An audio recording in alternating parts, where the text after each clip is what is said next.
안녕하십니까. 약들약의 고약사입니다. 화이팅 먼저 외치고 시작하겠습니다. 화이팅! 오늘은 제가 약사로서 왜 크릴오일을 안 먹는지 말씀을 드리려고 합니다. 여러분들은 크릴오일을 많이 드시고 계시죠? 왜 크릴오일을 드시고 계신가요? TV 광고에 나와서? 아니면 누가 좋다고 해서? 뇌에 좋다고 해서? 아니면 뱃살이 빠진다고 해서? 아니면 오메가3보다 좋다? 이런 것 때문에 드시는 건가요? 제가 말씀드리는 약사로서 크릴오일을 왜 안 먹는지 한 6가지 이유를 말씀드리려고 합니다.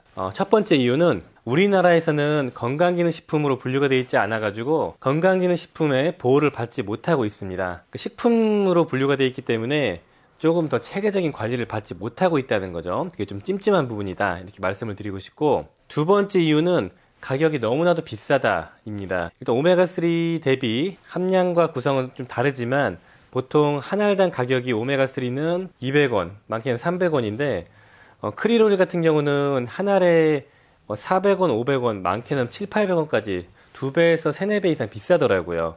그 정도 가격을 주고 먹을 만한 가치가 있을까?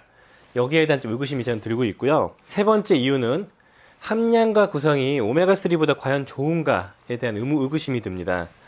크릴오일을 보시면은 불포화지방산 EPA랑 DH 합 기준으로 보통 알약 크기가 작은 게 있고 큰 게 있는데, 큰 걸 먹어도 합이 180, 200 정도밖에 안 돼요. 보통 오메가3는 800에서 1000 정도가 되는데 200밖에 안 되기 때문에 4배에서 5배의 함량이 낮고, 크릴오일의 장점인 포스포리피드, 그러니까 인지질이 들어있는 게 장점이잖아요. 그래서 인지질의 함량을 봐도 보통 500ml 정도, 많게는 700ml까지 들어가 있는데 이게 많은 용량이 아닙니다. 그리고 아스타잔틴이라는 눈에 좋은 혹은 몸에 좋은 항산화제가 들어있는데, 이 아스타잔틴도 미리그램 단위가 들어있는 게 아니고 0.2ml 요 정도만 들어있어요.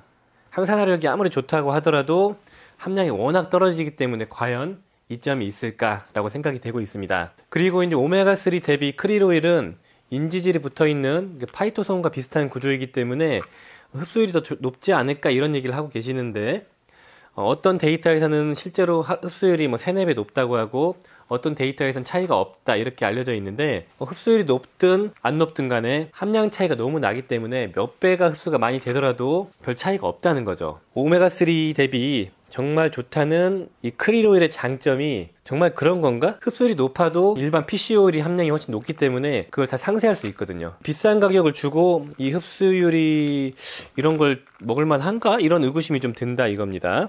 네 번째, 세 번째랑 좀 비슷한데요. 효능이 좀 애매하다는 거죠. 실제로 안구건조증이나 이런 측면에서는 크릴오일이 더 우수하다는 데이터도 있지만 아니라는 데이터도 있거든요. 이 가격을 주고 이 함량을 먹었을 때 과연 이점이 있을까? 아직 연구가 많이 이루어지지 않은 부분이기 때문에 찜찜하다, 이렇게 말씀을 드리고 싶고요. 다섯 번째는 미세 플라스틱 이슈가 있었죠. 이 크릴이 그 플라스틱을 먹어서 쪼개가지고 분해해서 더 작은 플라스틱으로 몸에 넣어놓고 있다. 크릴 오일을 먹게 되면은 그 미세 플라스틱이 들어올 수 있다는 거죠. 이 미세 플라스틱은 큰 어종의 생선보다는 이 작은 크릴이 직접 먹어가지고 분해하는 이슈가 있다고 말씀을 드렸었는데 좀 찜찜합니다. 검사 규정이 없어가지고요. 마지막으로 여섯 번째인데요. 크릴 오일을 안 먹는 이유 중에 가장 큰 이유는 마케팅 때문입니다. 크릴 오일은 제 개인적으로는 이 홈쇼핑과 종편에서 만들어진 합작품이라고 저는 보고 있는데요. 원래 크릴 오일은 옛날부터 있었는데 2년 전에 만들어낸 것 같아요, 시장을. 광고를 하고 종편에서 좋다고 얘기를 하고 뭔가 막 과장을 한 것 같습니다.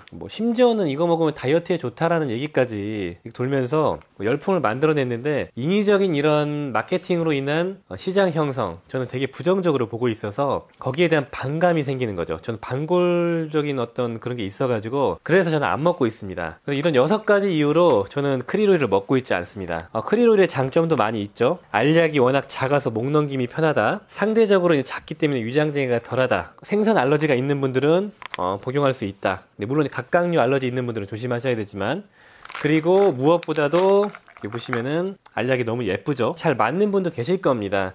그런 분들은 굳이 끊지 마시고 개인적으로 안 먹는 이유를 말씀드렸으니까 그냥 참고만 하시면 좋을 것 같습니다. 크릴 오일의 열풍, 무엇 때문에 생겼을까요? 정말 효과가 좋아서 그럴까요? 마케팅으로 만들어진 걸까요? 저는 개인적으로 후자라고 생각하거든요. 여러분들은 좀 합리적인 소비를 하시고 휘둘리지 않도록 기원하겠습니다. 오늘 영상이 도움이 되셨으면 좋아요, 구독 부탁드리겠습니다. 감사합니다.